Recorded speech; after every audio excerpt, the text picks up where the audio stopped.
Now let's move on to the second round. This is where it kind of gets dicey for me. Again, if you guys remember in the second round, I'm just kind of holding back here. The Atlanta Falcons held favorable draft position, sitting there at number 35. They opted to trade back 5 spots with the Denver Broncos, yielding the 4th round pick, number 114 overall, in exchange for getting a guy like strong safety Richie Grant. When you're missing out on a guy like Javonte Williams, if you watched my earlier podcast on the Denver Broncos, you would know that the Denver Broncos shot up the draft board in order to take Javonte Williams because they were hoping that Atlanta Falcons would not view highly of him or that they would trade for him.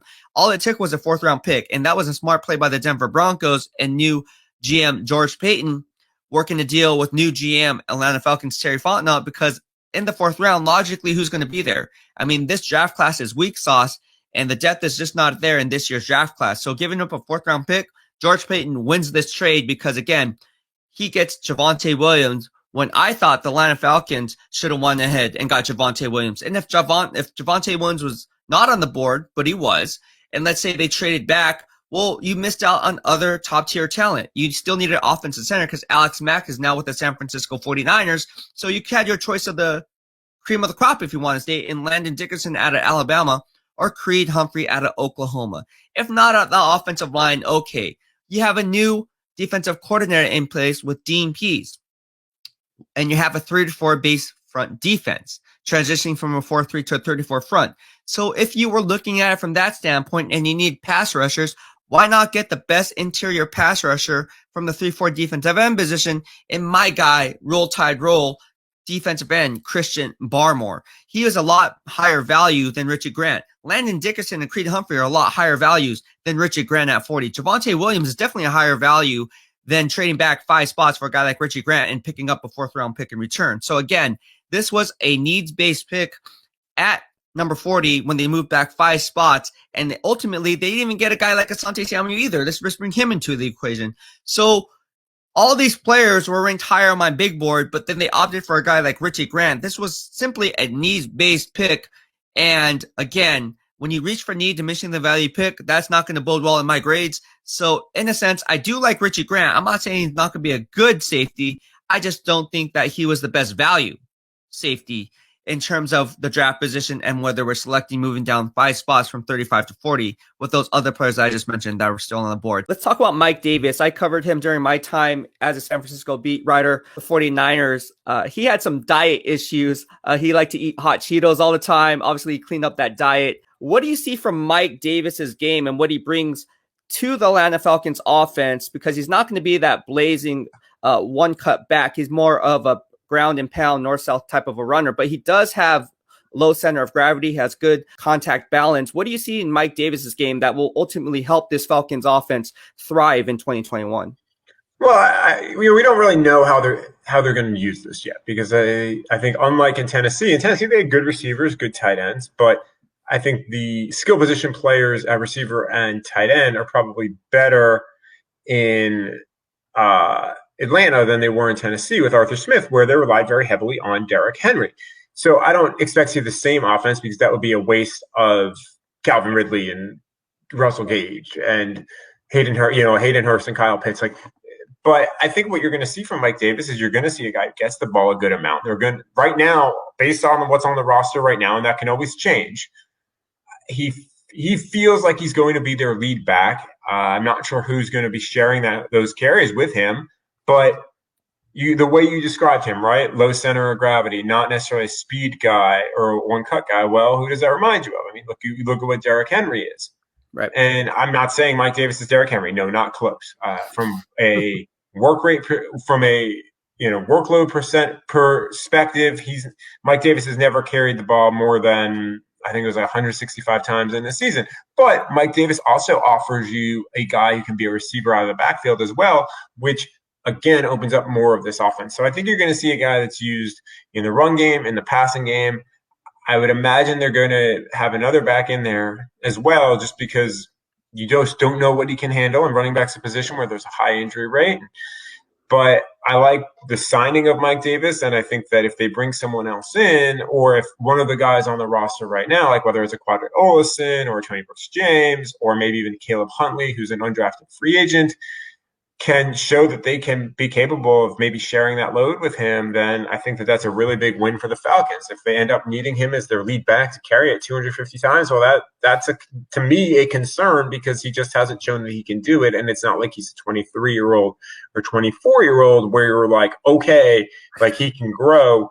We kind of know what Mike Davis is at this point. Yeah, that's some great insight. Very, very smart insight. I agree with you 110% because, again, the best predictor of future behavior is past behavior, and we really don't know. It's fear of the unknown. We don't know what Mike Davis is going to give you if he can carry that bulk load. Piggybacking on staying on that running back position with the Atlanta Falcons, obviously they held the 35th overall pick. They opted to trade 5 spots with the Denver Broncos, missed out on Javonte Williams, ultimately landed safety Richie Grant, which I thought was a good move. But then in the 3rd round, they had the opportunity of, again, getting a running back. Why not go after a guy like Michael Carter, who was Javonte Williams' teammate there, instead of going after a guy like Jaylen Mayfield? Well, I mean, listen, they need help a lot of places. And you sign Mike Davis if you believe what you have at running back. Plus, running back has been a position that has been shown over and over and over and over and over again that you can find good players on day 3 of the draft, undrafted free agency, maybe a veteran here or there that gets picked up. Like that just happens. I don't necessarily think you need to use high picks on running backs because of their general span of effectiveness in the NFL. And unless it's a guy like a Zeke Elliott, like a Dalvin Cook, it's tough because, I mean, you look at – I'll use a team I used to cover, right? The Lions as an example. You look at who their running back – they've taken running backs – they took running backs 3 times in the 8 years I covered them. Amir Abdullah, who I thought was going to be a very good player, did not pan out. Nebraska, Kerryon Johnson, who when healthy, Kerryon Johnson was very good, but couldn't stay healthy. And DeAndre Swift, and we'll see what happens with DeAndre Swift. I think he's a good player. Right. But those were 3 second-round picks. The Falcons had needs everywhere, especially on defense. Like I don't want to say waste a pick, but to use a pick on a running back when you need massive help at safety, on defensive line, at linebacker, at corner. Like, no. And Richie Grant's a good player. He's a guy that will get used right away. I don't know if he ends up starting right away. They do have 2 veteran safeties that they signed, but Dean Pease is going to use a lot of safeties. He always has. So that made a lot of sense in the 2nd round. In the 3rd round, well, you need some help on the offensive line. The offensive line was the biggest issue that they had on their offense last year. Jaylen Mayfield's a good player. He was a guy that I think at one point was being talked about as possibly a 1st-round pick. He's a guy who could play at guard or at tackle. So it made sense to me why they would take a Jaylen Mayfield in the 3rd round and a Drew Dahlman in the 4th round, because Drew Dahlman may end up being your center for the next 10 to 15 years. We'll see. Or, and Jaylen Mayfield could end up being a tackle, could end up being a guard. But if both of those guys work out, you've solidified at worst your depth on the offensive line. At best, you found 2 starters in the mid-round of the draft. And that's important because those picks to me were as much about the future as the present versus taking a running back where – okay, but I think the value you can get of running back is better later than maybe the value you could get on guys like Drew Dahlman and Jaylen Mayfield. I see your point. And you make great points, too, because, again, yes, you can find running backs later in the draft. And with the pass-happy NFL, the league's now more pass-happy than in years past. People are going more 11 personnel and so forth. But sitting there... Right, sorry, I mean, it's not only that, right? It's like you can draft the best running back in the NFL, your best running back in the world, unless they're Barry Sanders. Without a good offensive line, they're not going to be that good. So you need the offensive line. And that to me is always where it starts. If you don't have a good offensive line, your offense is sunk. Correct. You build teams from the inside out, not the outside in. But staying at pick number 35, obviously draft position plays a role. And you talk about the defense, why didn't they go after a guy like Christian Barmore when the team was transitioning from 4-3 base to a 34 base and front? Christian Barmore was, in my opinion, in my grading system, was the top-rated 3-4 defensive end from a pass-rushing standpoint. I thought he would have been a nice find, especially with guys like Grady Jarrett, who are coming up for a contract extension. Why not go after a guy like Christian Barmore over a guy like Richie Grant, who really didn't have his rise until the Senior Bowl? Yeah, I don't know the answer to that question. Okay. I wasn't in the draft room. Terry Fontenot wasn't going to start explaining why they passed on certain players. I know they liked Richie Grant a lot. Being a safety is very key in DNP's defense. And I would also venture to say that safety was a big hole for them. Yes, they signed Deron Harmon and they signed Eric Harris in free agency, but both those guys are 30 or older. Yeah. And neither one was a long-term solution. So you really had no long-term solutions at safety other than Jaylen Hawkins. And Richie Grant is a very talented player, and he's a guy that forces big plays, makes turnovers. So to me, that's a guy that fits Dean Pease's system very well. And I think that they probably looked at it and said, we want this guy. And that's kind of how it happens. I mean, listen, here's the thing about the draft. And Ryan, you cover the NFL, you know this. Mm-hmm. Every player that comes out, with the exception of like a handful every year, you don't really know. I mean, I can, like we were talking about running backs before, right? Like Amir Abdullah made a ton of sense when the Lions took him in the second round in 2015. Kerryon Johnson made a ton of sense, although there were injury questions, when the Lions took him. You can go back and draft, right? Like a lot of people thought Akili Smith was going to be really, really good when the Cincinnati Bengals took him at the top of the draft when he came out. There's so many guys. Curry from Aaron Curry. I mean, there's another guy, right? Like taken very, very high in the draft.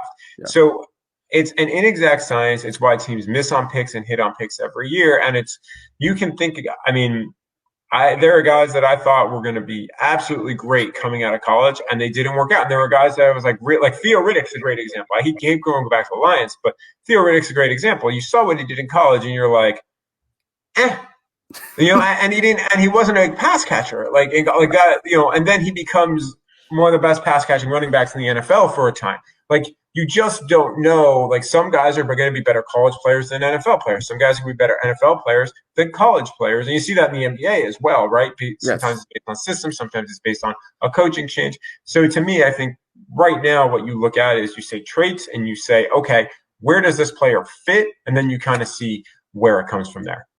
I'm really excited to see what he can do, but the whole offense has to function well with the run-based foundation to work, and that's going to be the key to everything.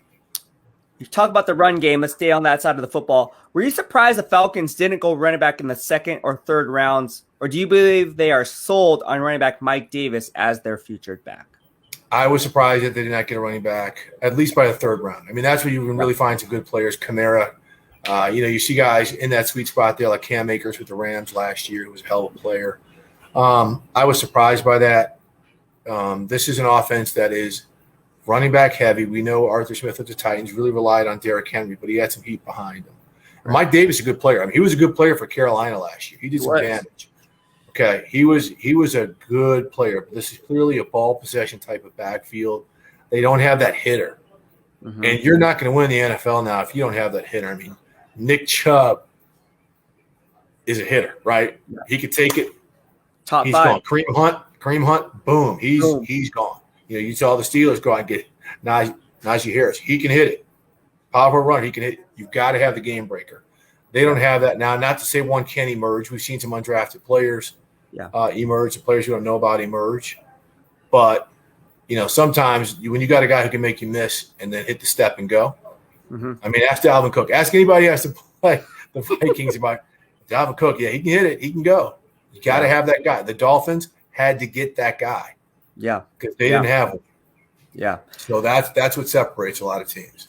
Yeah, I think they should have went at 35, sitting there. They should have not traded back and got Richie Grant. Not saying Richie Grant's not going to be a good pro. I think he's going to be a very good – I think that was a solid pick. I do think it was a solid pick. But it was a good pick. With Javonte Williams sitting there, I was just really high in Javonte Williams. And if not him in the third round, I really liked Michael Carter. I don't know. I liked Michael Carter a lot at North Carolina. Carter.